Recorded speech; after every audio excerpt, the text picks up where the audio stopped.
Selamat siang, pagi, dan teman-teman. Di sini saya Yolanda Blesi, NPM 19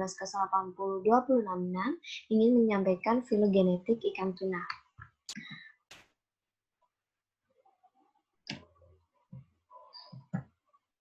Alat yang dibutuhkan yaitu ada tub untuk menyimpan sirip renang ikan tuna pada saat pengawetan dengan etanol 96%, ada pinset untuk mengambil sampel jaringan saat ekstraksi DNA, ada api Bunsen untuk memanaskan pinset yang sudah dicelupkan ke etanol 96% sebagai sterilisasi, ada vortex untuk menghomogenkan isi tub, ada sentrifuge untuk sentrifugasi tub, ada headblock untuk memanaskan tub, ada Erlenmeyer untuk tempat gel agarosa pada proses elektroforesis, ada microwave untuk memanaskan Erlenmeyer, dan ada cetakan untuk tempat gel agarosa yang sudah jadi.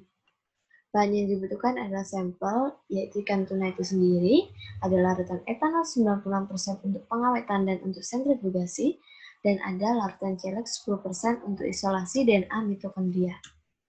Cara kerjanya, koleksi sampel terlebih dahulu.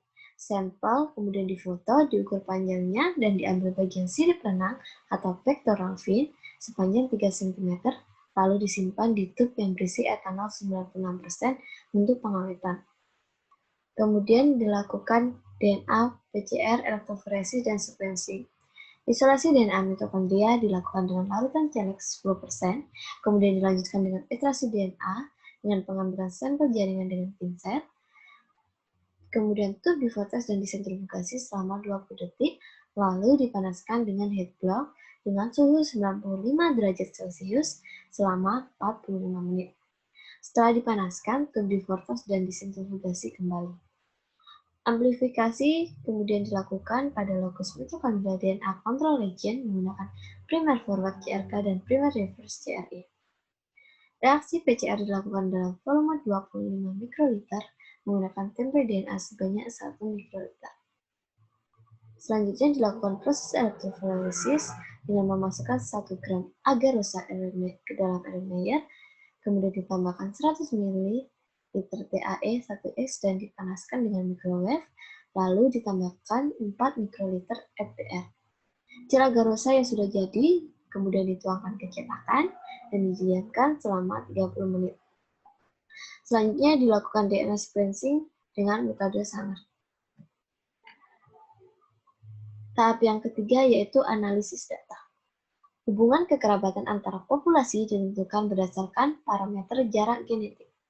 Selanjutnya dilakukan analisis statistik terhadap perbedaan jarak genetik, identifikasi spesies, dan reproduksi pohon filogenetik menggunakan metode neighbor joining dan model evolusi Kimura 2 parameter model.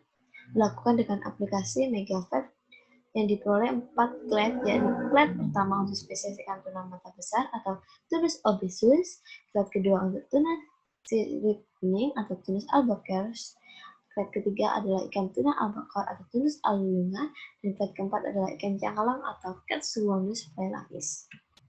Software yang digunakan yaitu MegaFact dan parameternya menggunakan parameter jarak genetik. DNA yang digunakan yaitu DNA mitokondria. Dari referensi didapat bahwa panjang fragmen hasil amplifikasi PCR dengan primer CRK-CRE pada lokasi mtDNA control region adalah 517 base pair dengan total jumlah haploid sebanyak 80 nukleotida.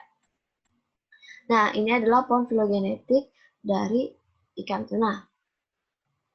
Garis merah adalah tuna mata besar, garis biru untuk tuna sirip kuning, dan garis hijau tuna alulunga, dan garis merah muda itu adalah ikan cangkalang. Nah, ini ada jarak genetik antar spesies ikan tuna atau Tunus SPP di perairan Maluku Utara.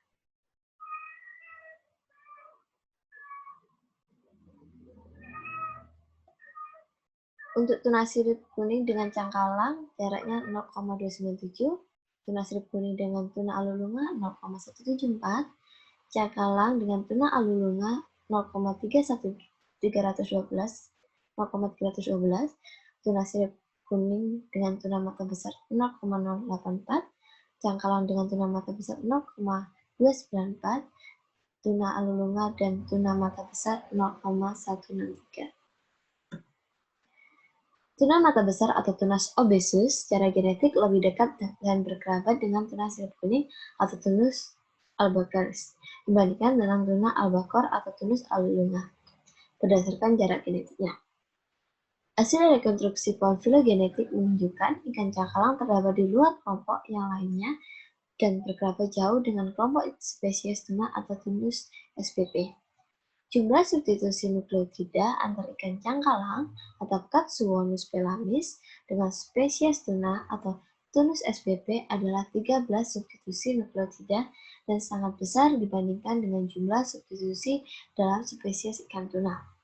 Namun, ikan cangkalang akan berkerabat dekat jika dibandingkan dengan spesies tuna lainnya seperti Auxis dan Eutinus. Kesimpulannya, hasil analisis filogenetik ikan tuna atau Tunus spp menunjukkan bahwa terdapat 4 grade yang berbeda, namun tidak terdapat perbedaan genetik yang signifikan di antara spesies tuna. Secara umum dapat dijelaskan bahwa spesies tuna berasal dari satu keturunan dan secara filogeografi tidak memiliki batas distribusi yang nyata. Nah, ini daftar peserta yang saya jadikan sebagai referensi. Saya ambil dari 5 jurnal, yaitu dari Jurnal Kelautan, Jurnal Ichthyologi Indonesia, DEPIK, Ciris Aquaculture, dan Jurnal Veteriner. Terima kasih.